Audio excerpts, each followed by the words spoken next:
Hello everyone, welcome back to my channel Topu cooking studio. আজকে চলে এসেছি নতুন আরেকটি রেসিপিকে সঙ্গে নিয়ে। আমার আজকের রেসিপির নাম হচ্ছে নারিকেলি কচু ভাজি। কিভাবে খুব ঝটপটভাবে টেস্টি করে নারিকেলি কচু ভাজি করতে হয় তা আপনাদের সঙ্গে শেয়ার করছি। চলুন তাহলে দেখে নেওয়া যাক আমার আজকের রেসিপির পুরো প্রসেসটা। আমার আজকের রেসিপির জন্য আমি এখানে নারিকেলি কচুকে গ্রেটার দিয়ে গ্রেট করে নিয়েছি। এখন আমার এই নারিকেলি কচুটা ভাজবার পালা।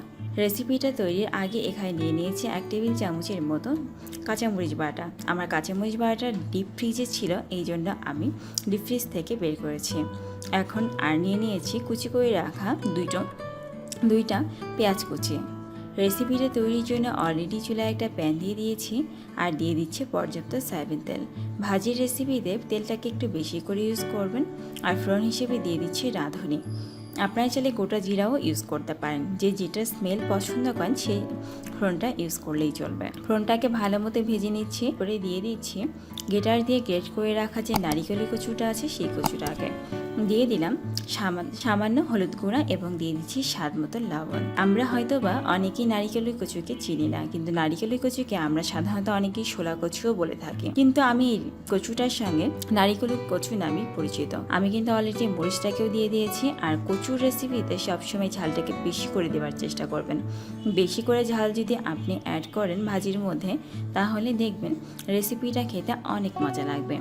এভাবে ধীরে ধীরে সব উপকরণগুলোকে মিক্স করছি আর এখন রেসিপিটাকে ভাজি করতে শুরু করেছি।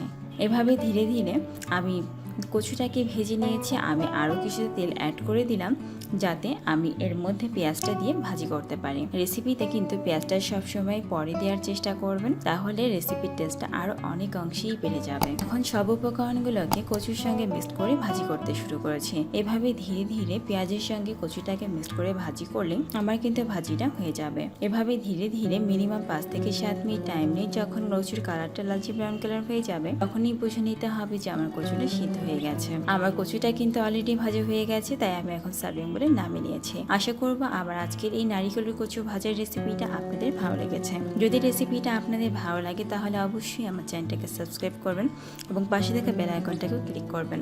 আজকের মতো এখানেই বিদায় নিচ্ছি। সবাই ভালো থাকবেন, সুস্থ থাকবেন।